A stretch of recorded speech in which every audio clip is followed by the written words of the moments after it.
Hello mga kamars, mga kapars. Magandang Monday morning sa ating lahat, or the time is, wow, 5 minutes to 1 o'clock in the afternoon na. So ngayon, tayo ay magluluto ng lasagna na order ng aking alaga. Ay nga pala, nakapag-board na ako ng lasagna noodles, eto.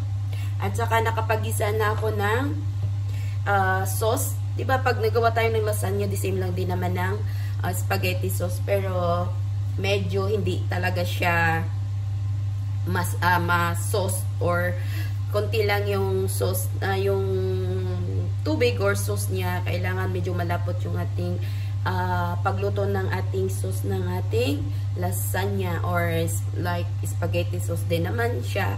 So ngayon maggagayat ako ng, or magkudkod ako ng cheddar cheese, kasi bigla kasi ito si alaga nag-request na ang kakainin niya is lasagna for today. Hindi talaga ako prepare sa menu na ni-request niya for today. So mayroon kami ditong bar cheese. Ito lang yung ginadgad ko, tsaka kasi si alaga last time ang sarap ng inimbento niyang sabaw, pero ma-cheesy kasi siya. So, bukas or next day, gagawa daw siya ng real cheese. Ewan ko sa kanya yung alaga kung bono, maraming alam. So, andyan na, maya-maya lang ready na. So, magayat na tayo ng cheese. Meron na tayo ditong nagagayat na cheese, mga Mars.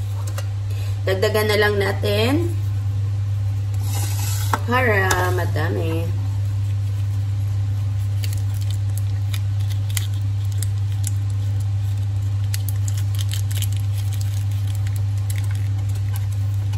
Ito lang ang ating gagawin.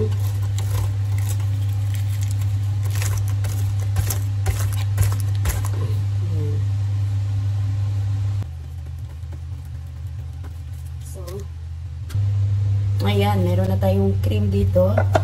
Tsaka, start na natin. Pasensya na kasi hindi naman talaga ako expert sa pagluluto, mga kamars. Ayan. Ibang klase dito yung lasagna noodles, maiksi. Ayan.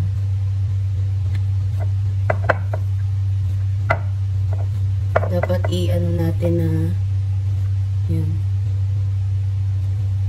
Parang kulang yata tayo sa noodles. Kasi maiksi, hindi ko kasi siya matansya. Ayan. And then, nandito na yung ating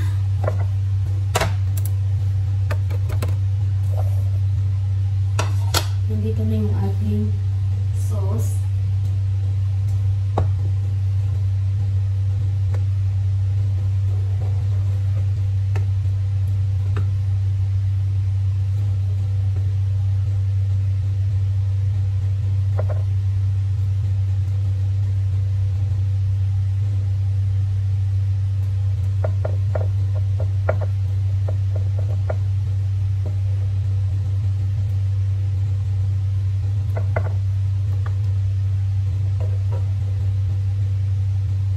Sana magkasya yung 2 layer siya.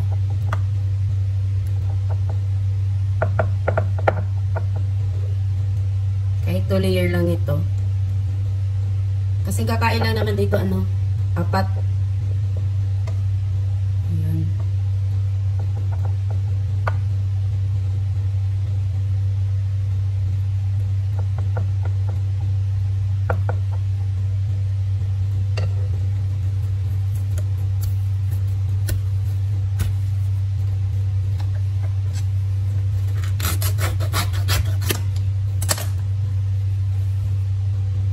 Yung cream, hindi siya mga Mars. Hindi talaga siya kagaya sa atin na medyo malapot. Dito is medyo matubig. Ayan, mga Mars. Tapos, lagyan natin ng cheese.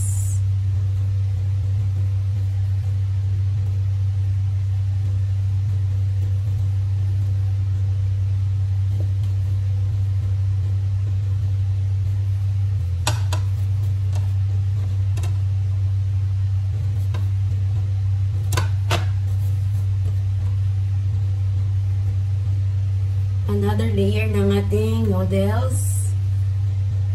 Uy, dikit-dikit is real.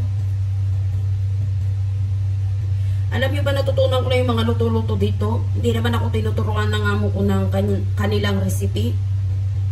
Ano ko lang ito mga Mars, mga paningamot ba. Ito namang lasagna, idea ko lang ito dati kasi sa kusinera doon kasama ko sa isang mayaman na pamilya sa Pilipinas. Doon ko lang ito natutunan, nakikita ko paano siya magluto. Kahapon ang niluto natin is ano nga tawag?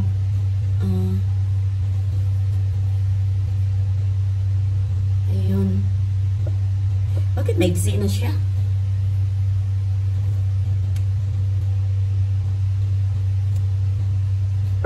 Ayan mga kamars. Yan naman natin ulit ng sauce.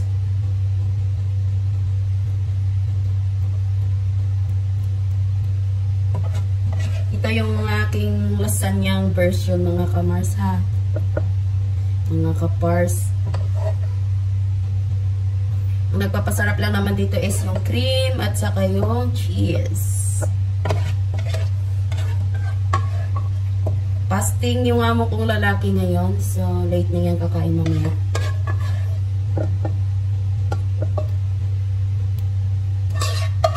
Ay! Oh no, natalsikan ako ng sauce.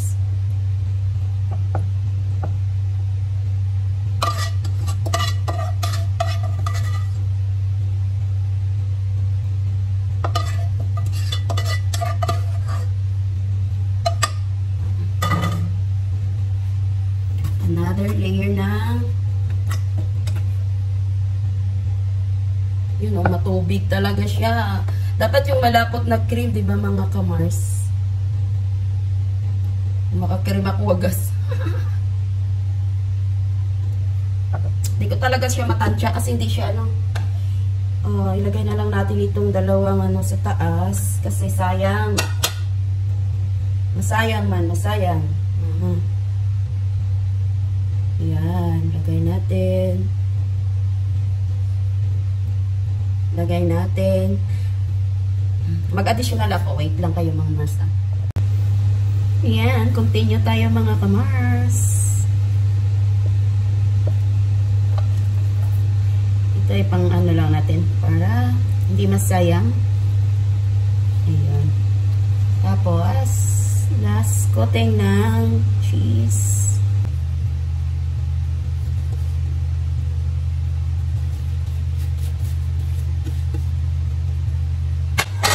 Kasi ang ating cheese, so maggagadgad pa tayo ng cheese. Ubusin ko yung cheese ni Bunso.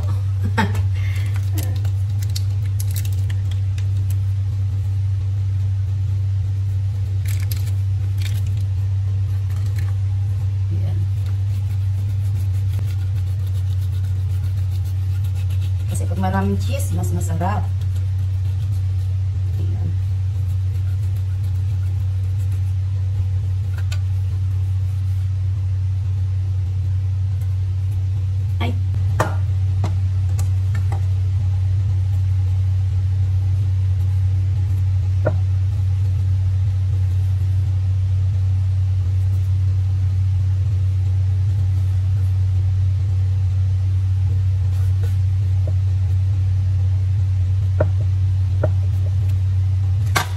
So, ayan na mga kamars, ready na natin.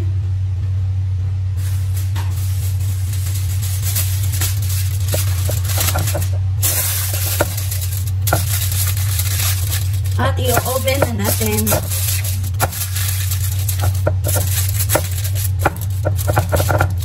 Yan. So, ayan na mga kapars. O-oven lang natin, mag-melt yung cheese. And then, tapos na tayo. Init. So, ayan na mga kamars, mga kapars. Loto-loto na siya. Ayan, mainit-init pa. Kumukulo-kulo pa. Medyo na-burn tayo dyan kasi inano ko siya. Ni-bake yung apoy ba sa taas. So, ayan o. Pinasunog-sunog muna natin ang taas para mas matuyo yung sauce dyan. Hindi naman tuyong-tuyo, pero mas gusto ko kasi yung mas creamy, yung hindi dry. So, ayan na po guys. Thank you for watching. Nabuo na naman yung aking pagluluto sa araw na ito. Pero, hindi talaga siya napakita ng buong buo.